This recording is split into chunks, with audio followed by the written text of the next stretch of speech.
Dr Adam Fraser. I'm here with Bob Willits, and the purpose of this video is to explain what we've been doing with the Flourish project. Now, Bob, do you want to start us off, because the Flourish project really came from your idea, and what sort of triggered that? Okay, so there was last year there was a New South Wales Primary Principals Association Wellbeing survey. And the major concern of that survey, in a nutshell, is that a significant proportion of principals in New South Wales were either not coping or just coping with the demands of the role of being a principal. And now 6 months later, after doing the Flourish program, I feel like, oh my God, 6 months ago, I can't believe I was actually like that and that stressed and that really dysfunctional compared to what I'm doing now. When I sit back and actually think about it, I have. At first, I didn't think I would, I'll be honest. I was a little bit, yeah, right. But no, I have. I've made some really significant changes, and what made it possible was the actual tool to do that.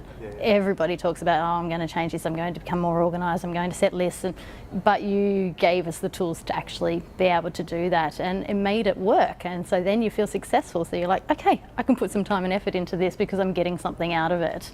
But I'll be honest, the first day I came, I was in probably a really bad place. I actually didn't know if this is the job for me. It was getting that bad.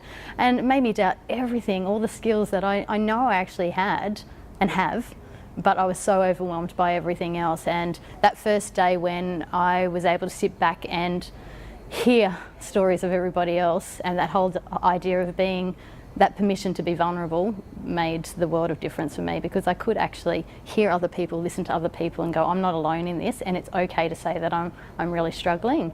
So okay to acknowledge it, but also then the tools to be able to do something about it and make some changes and make this job what I want it to be, which, you know, it's got the potential to be that.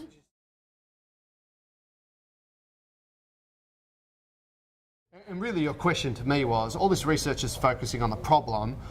We want to find a solution to this problem. And so our strategy was, number one, to engage Deakin University to do some research to understand what's driving the problem. So rather than just finding out more bad news, like what's driving the bad news.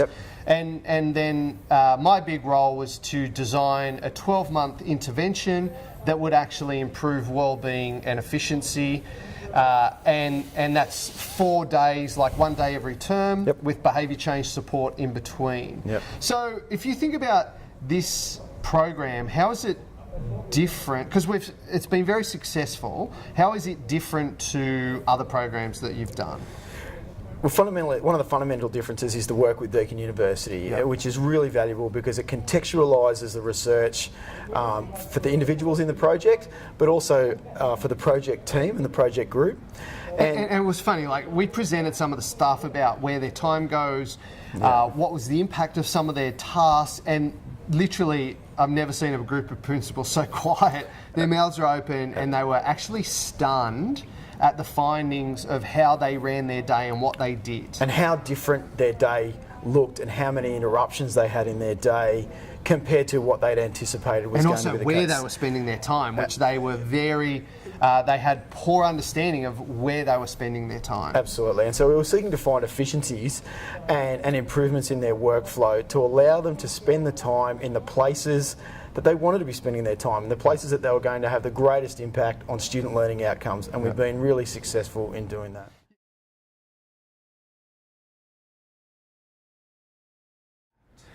Well, the impact's been a much more productive way of looking at things at work. I'm in a better headspace when I get to work. I'm feeling more relaxed when I'm at work. I've been able to achieve more when I'm there.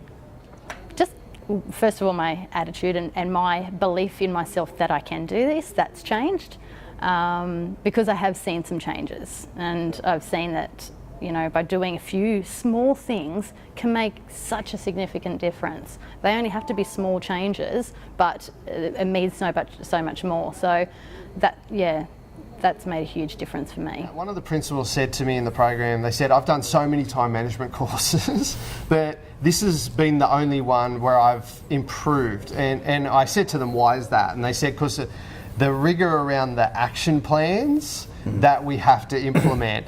And we've almost like we've rode them really hard and driven them to that their plan can't be vague. It has to be very specific. It has to have accountability in it. Like, how have you found the action plans? Well, I think a couple of key things with the action plans. A very simple model for creating the action plan. The fact that the model has an emotional engagement. So you understand the emotional driver of the change, hooks you into connecting with that change and committing to that change. And also through the buddy system that we have, that you have somebody calling you and holding you to account. You call and hold us to account, or people from your team call us and hold us to account as well. And then also just actually recording and communicating and reflecting upon the impact of those changes. And some of those changes have been profound. Principals telling us about the positive impact on their marriages, their relationships with their children, as well as their staff, sharing the research and learning with their staff, which has changed the culture of their entire schools and learning communities.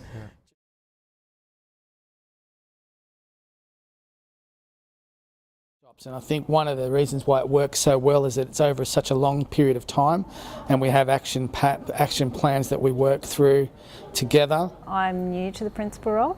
I've only been in the principal role for a little over a year.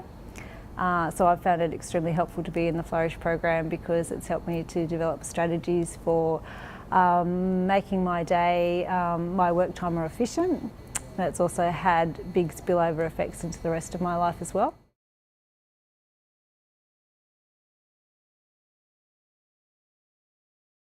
One of the things I see is the collegial support. We're seeing people collaborate across schools, share resources, work on certain things and share them across the group. Like, what's your view of, because I think one of the most important things has been the collegial support. Like, what's your view on that? I think one of the key things with the collegial support has been having really experienced people, as well as new principals, come along and share strategies that have been successful for them.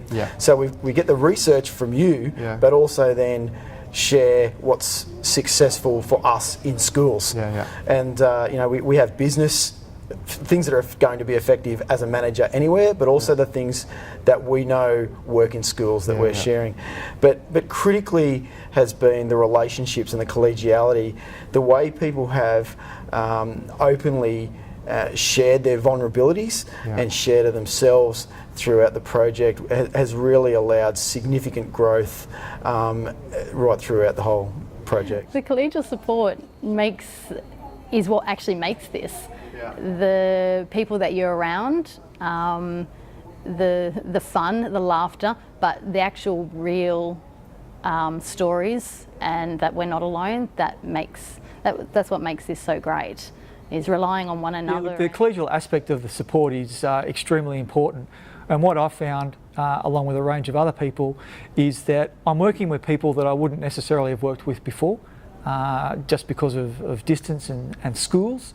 And we're ringing each other up, we're being involved, we're talking much more on a personal level, and feeling much more comfortable and being able to share things with each other that we wouldn't have done before.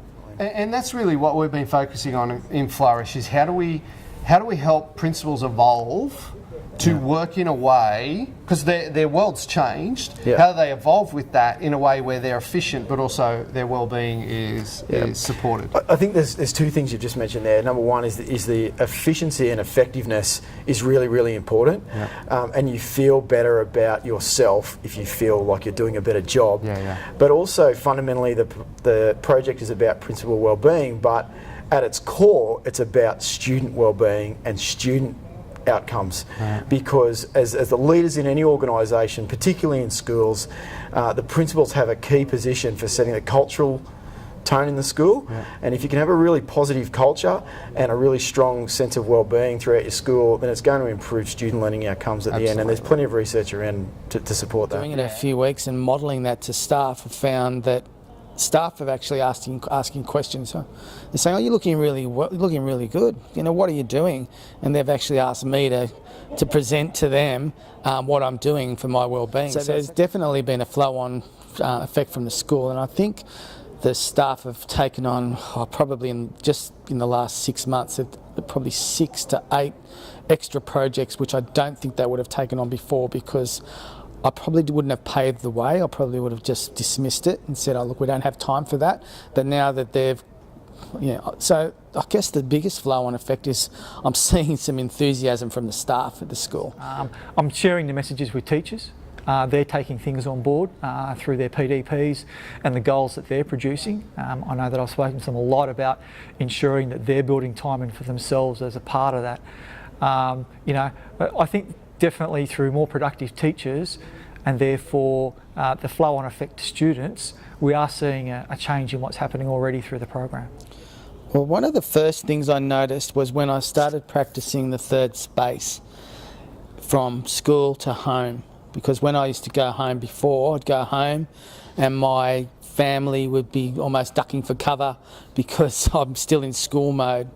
Whereas I started doing the third space, and the first time, or probably the first couple of times I actually practiced it and got home and actually was present with the kids, they started saying, Mum, Dad's getting really weird, he's asking all the questions. But after a little while, I actually find them actually greeting me at the door. My family life's been a lot richer. Now I've just got to work on my wife.